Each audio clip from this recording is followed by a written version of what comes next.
Sábado es una semana en donde seguramente tuvimos que estar llenos de grandes actividades. Eh, Vamos a dar inicio un poquito a este primer CIPAS que vamos a realizar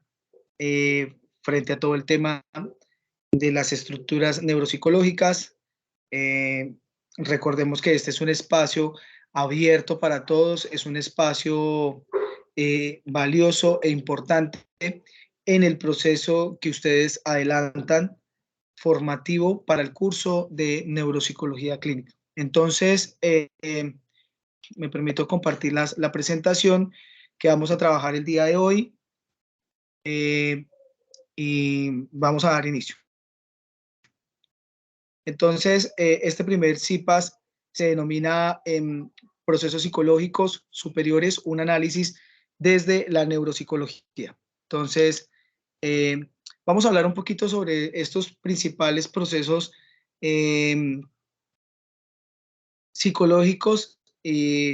superiores. Vamos a hablar un poquito sobre las estructuras que están, que intervienen de manera determinante en todo lo que corresponde al, digamos, a las actividades que realiza el ser humano en su cotidianidad. Entonces, vamos a empezar a hablar un poquito sobre el primer proceso, que es el proceso del lenguaje. En la sesión que hicimos pasada, de la web conferencia que tuvimos, la sesión pasada, en donde nos acompañó nuestra directora de curso, la doctora Claudia Paredes, tuvimos la oportunidad de hablar, digamos, de todos estos elementos de manera, digamos, general eh, y de manera específica a partir de, digamos, de las manifestaciones de las alteraciones que pueden surgir eh, y de cómo se pueden evaluar estos elementos. Es importante resaltar, es importante resaltar que eh, es importante resaltar que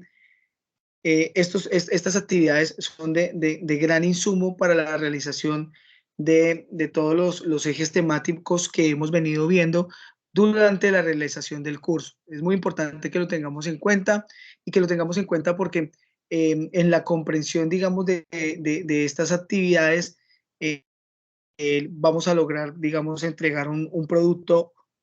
o un insumo adecuado frente a las actividades que se sugieren. Entonces, cuando hablamos del lenguaje, básicamente el lenguaje es un código socialmente compartido o un sistema convencional que sirve para, digamos, no solamente representar conceptos, sino también que nos sirve para aprender a relacionarnos con el otro, ¿sí? Como bien lo manifestaba, eh, hay actores que lo manifiestan, el lenguaje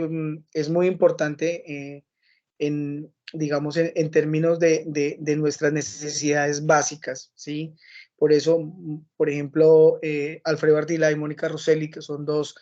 eh, autores bien interesantes de la neuropsicología, hablan sobre la importancia del lenguaje en la expresión o en las relaciones interpersonales que se construyen en la cotidianidad. La expresión del lenguaje se realiza a través de las palabras, de la escritura, mediante los órganos efectores musculares de las extremidades superiores y del sistema bucofonatorio. Es importante también resaltar que, digamos, lo que en términos de la neuropsicología clínica, hay muchos procesos, hay muchísimos procesos que intervienen de manera determinante, digamos, en la realización de estas actividades, aunque para uno pareciera que fueran un poco distantes o ajenas, o que de pronto no tienen tanta relevancia. Es importante mencionar que hay muchas estructuras que se relacionan como un todo y digamos, que se lleve a cabo este proceso comunicativo a través del lenguaje. El lenguaje se describe como un vehículo de transmisión del pensamiento,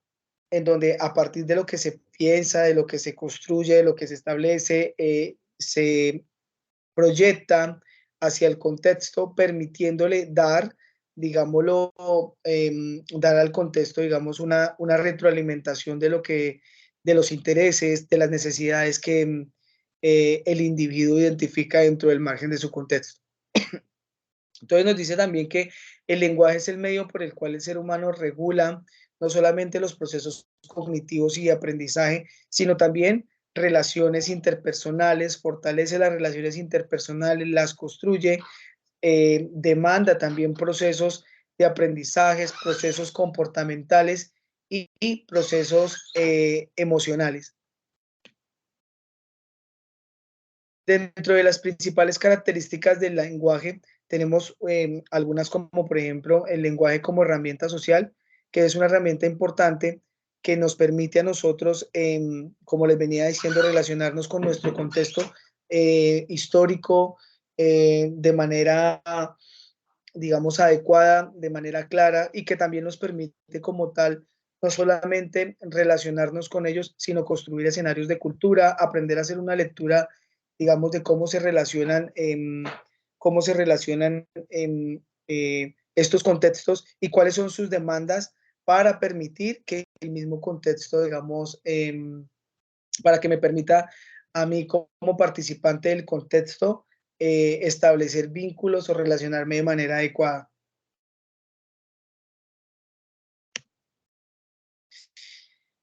Vamos a hablar un poquito sobre las estructuras que intervienen en este lenguaje. Como tal, digamos que dentro de las áreas cerebrales implicadas en el lenguaje expresivo, pues tenemos varias.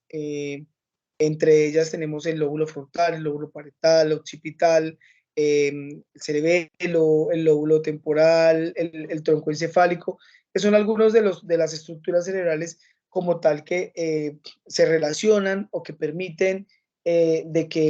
o que permiten que haya una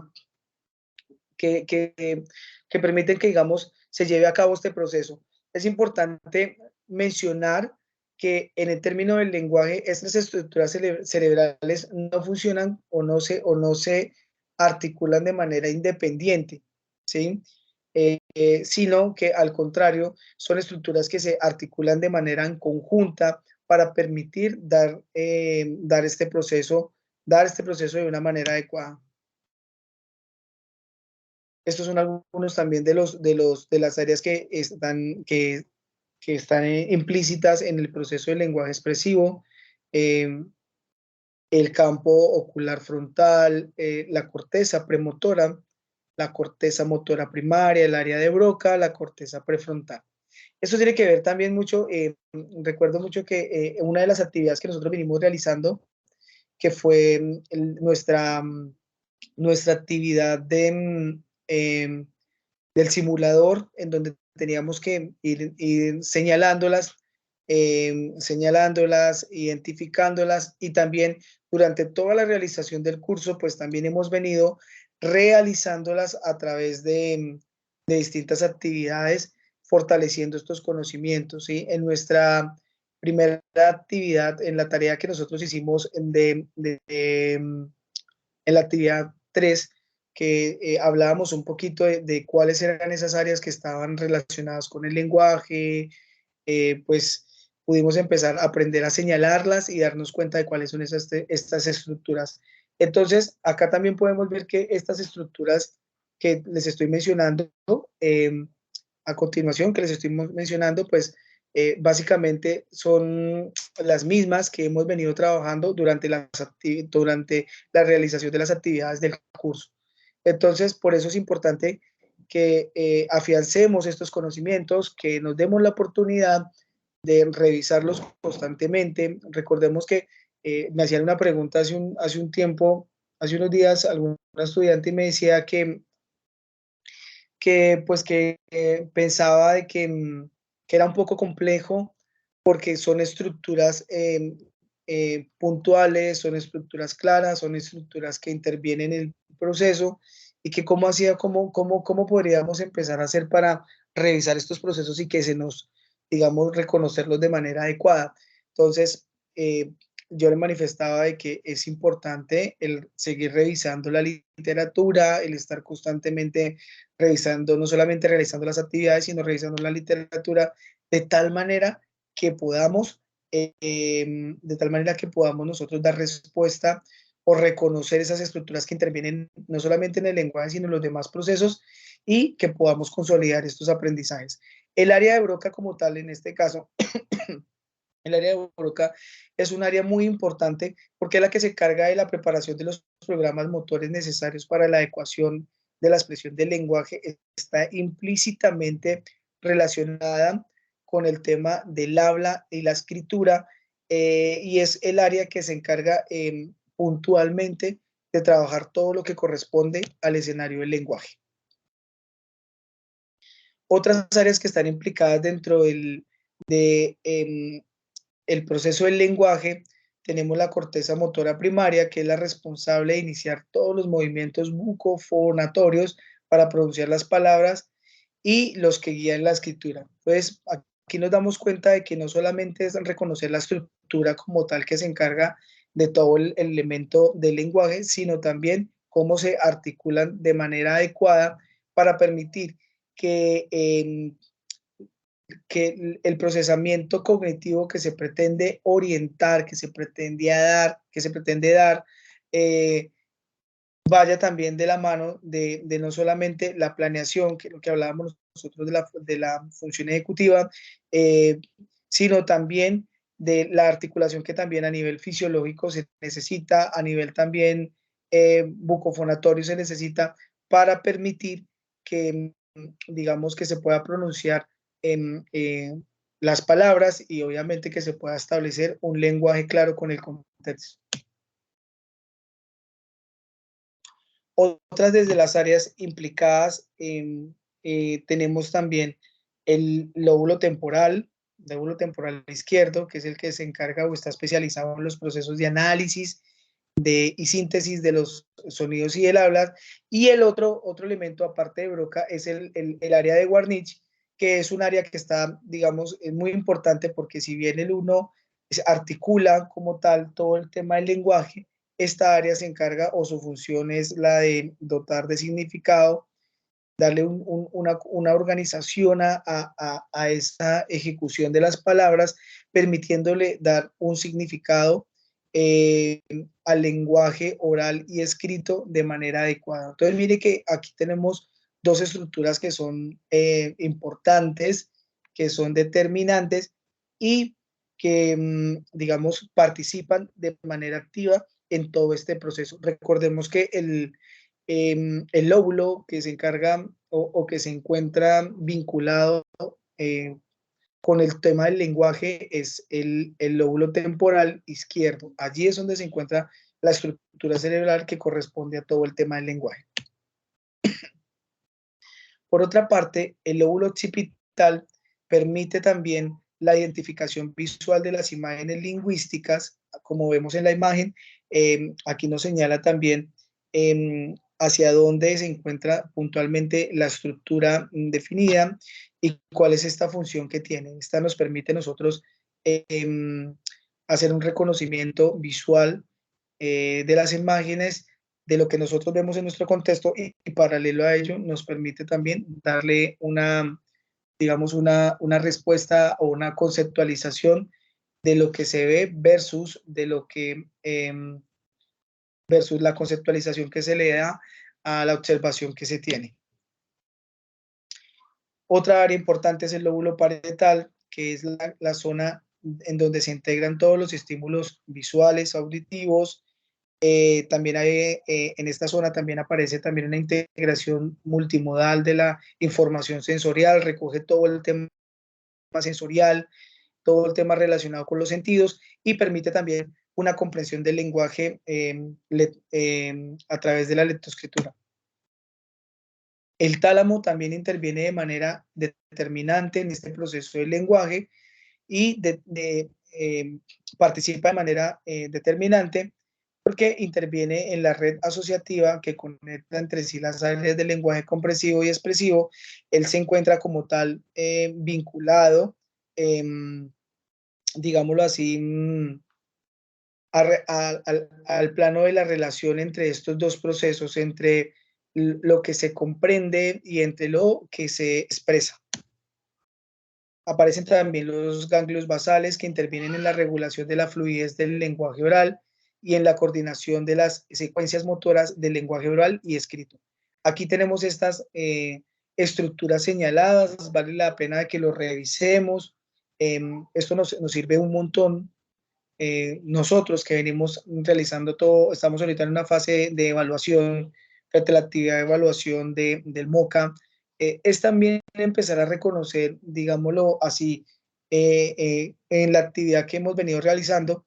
es también reconocer de que cuáles son esas estructuras que se pueden ver afectadas o alteradas en relación a, digámoslo, en relación a lo que, al insumo que nos regalan nuestro consultante al momento de la evaluación. El cerebelo también hace parte de este proceso y es responsable de coordinar la fluidez de los movimientos de articulación del lenguaje oral y de la escritura. Dentro de las alteraciones del lenguaje, como lo veníamos charlando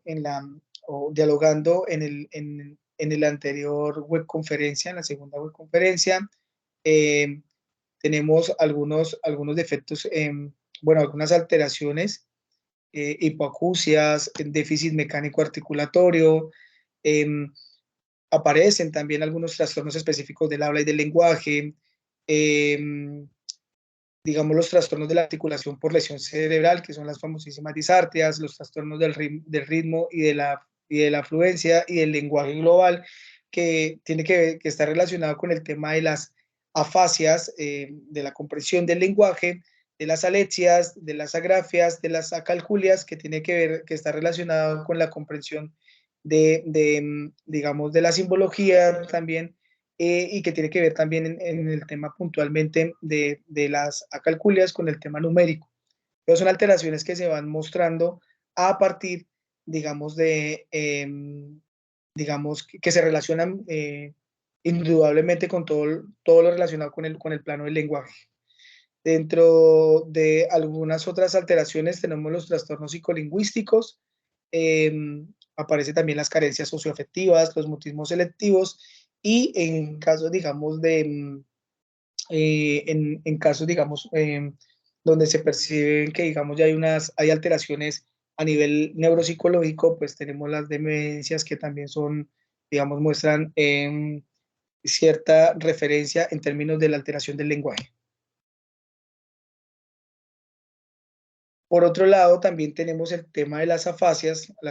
posteriores, que digamos que son alteraciones principales en la comprensión, en el sentido del lenguaje, tiene que ver mucho con que el paciente, digamos, tenga esa dificultad frente a su contexto de no comprender su lenguaje, pero no, en este sentido, digamos, la no comprensión se desliga, no porque digámoslo así, el consultante no tenga una formación, bueno, no tenga, digamos, una formación a nivel académico o de que pronto no haya tenido esa estimulación o no haya aprendido, digamos, en términos de su contexto, que no haya fortalecido, digamos, ese escenario propio de la escolarización, sino en este escenario ya va muy ligado literalmente pues hacia el tema de dificultades en el plano del lenguaje y como tal de algunas estructuras que se ven comprometidos en este escenario, como las que mencionábamos anteriormente, relacionadas con el tema del lenguaje, que es el área de Broca y es el área de Warnet. Entonces, dentro de las afasias también los consultantes pierden dentro de las alteraciones, pierden la representación fonética del lenguaje, digamos, no logran hacer un reconocimiento del lenguaje, asumen o digamos una de las características también que se enmarcan es que puntualmente sienten como si estuvieran hablando otro tipo de lenguaje y no hay una comprensión del mismo. Bueno, acá como podemos ver, frente a las fascias, hay varios tipos de fascias, podemos encontrar las estructuras que están intervenidas, que están intervenidas, digamos, en esta dificultad de la producción del lenguaje, digamos, por área. Tenemos el área de Broca, Warnish, de conducción, global, anómica, transcortical motora y sensitiva. Entonces, para que podamos echarle una revisadita a esta imagen que me parece importante porque nos muestra solamente la alteración que existe desde cada estructura cerebral implicada, sino que también nos permite ver esa respuesta a nivel conductual y a nivel cognitivo que se pueda presentar y que está relacionada, digamos, con la misma estructura cerebral y con la misma dificultad referenciada a la fascia. Vamos a hablar ahora un poquito sobre los aspectos neuropsicológicos de las funciones ejecutivas. Puntualmente, para esta ocasión vamos a hablar sobre las funciones ejecutivas. Bueno, básicamente la función ejecutiva es un conjunto de habilidades cognitivas que permiten, digamos, la articulación, la organización de actividades, esa proyección que permite también esa, digámoslo así, esa articulación entre lo que pensamos, en cómo lo construimos a nivel cognitivo, cómo lo planificamos, cómo hacemos ese seguimiento y posteriormente cómo lo llevamos a un plano de ejecución. La función ejecutiva, pues básicamente es un insumo muy importante, es muy importante este insumo, muy importante porque a partir de ella nos permite a nosotros no solamente relacionarnos con nuestro contexto social, sino también nos permite, digamos, dar respuesta a unas demandas o a unas necesidades de contexto, ¿sí? Recordemos que para la realización de las, digamos, de las actividades diarias, pues es necesario tener una articulación, una planificación, una organización del mismo, y por ende es la importancia de que, este proceso se dé de manera adecuada. En la sesión de la webconferencia vimos el caso de Pines Gay, que fue un hombre que fue un trabajador de las líneas ferroviarias, era una persona que gozaba de gran responsabilidad, que era una persona que era muy, digamos, muy atento, que tenía muy buenas relaciones sociales, era muy, digamos, organizado en todo lo que corresponde a sus actividades diarias laborales y por una situación atípica, tengo entendido que estaban dinamitando algunas partes surgió una explosión, estaban dinamitando algunas partes, digamos, de ferroviarias, y al momento de realizar ese ejercicio de la explosión salió un metal a alta velocidad, el cual ingresó el cual lo alcanzó, eh, generándole una gran lesión a nivel de esa función ejecutiva, a nivel de su lóbulo frontal, y esto generó pues que Pines haya tenido también no solamente dificultades en el plano, digamos, de la planificación de sus actividades que realizaba usualmente, sino también que hubo un componente también a nivel, digamos, un cambio también a nivel de la personalidad, eh, llegando incluso al punto de que el paciente, de que Pines llegase a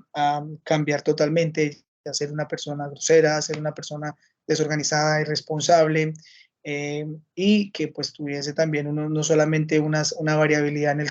el tema emocional, sino cognitivo y aún más conductual. Bueno, acá hablamos un poquito sobre, cuando hablamos de la función ejecutiva, hablamos que también que tiene una capacidad de transformar el pensamiento en acción, lo articula, lo organiza, se hace ese seguimiento, y como tal, pues se llevan a cabo algunas conductas que son necesarias o que son propias como exigencias del mismo contexto. Tengamos presente también que en el margen de la función ejecutiva, pues los lóbulos que se encuentran correspondidos hacia ella es la corteza prefrontal, el lóbulo frontal, los lóbulos frontales, como lo manifiesta la imagen que tenemos a continuación. Dentro de la neuroanatomía de las funciones ejecutivas, pues encontramos la corteza prefrontal dorsolateral, la corteza prefrontal orbitofrontal, la corteza prefrontal ventromedial. Estas son las estructuras que se encuentran, digamos, relacionadas con todo el tema de la función ejecutiva. Estas son las, digámoslo así, las funciones que tienen cada estructura cerebral.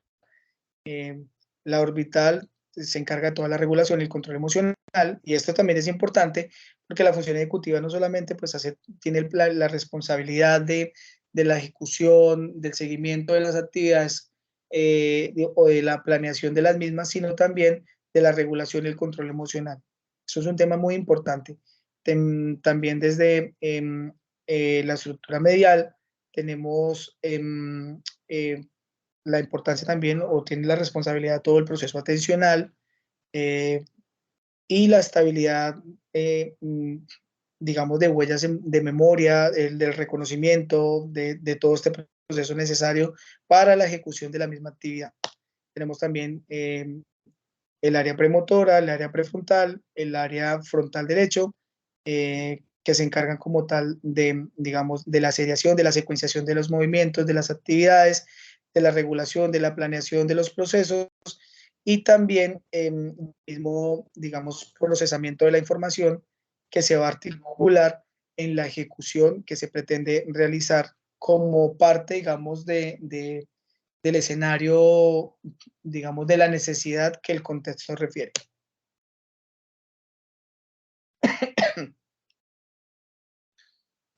Bueno, dentro de, como les venía diciendo anteriormente, pues aquí podemos evidenciar algunas estructuras que se ven implicadas en todo el tema de la función ejecutiva. En el caso de la actualización, de la monitorización, del contenido de la memoria y el trabajo, de estar en ese proceso de hacer ese seguimiento frente a las actividades que se van realizando, las estructuras que están relacionadas o que intervienen en este proceso son las estructuras dorsolateral y orbitofrontal y también interviene también el lóbulo parietal.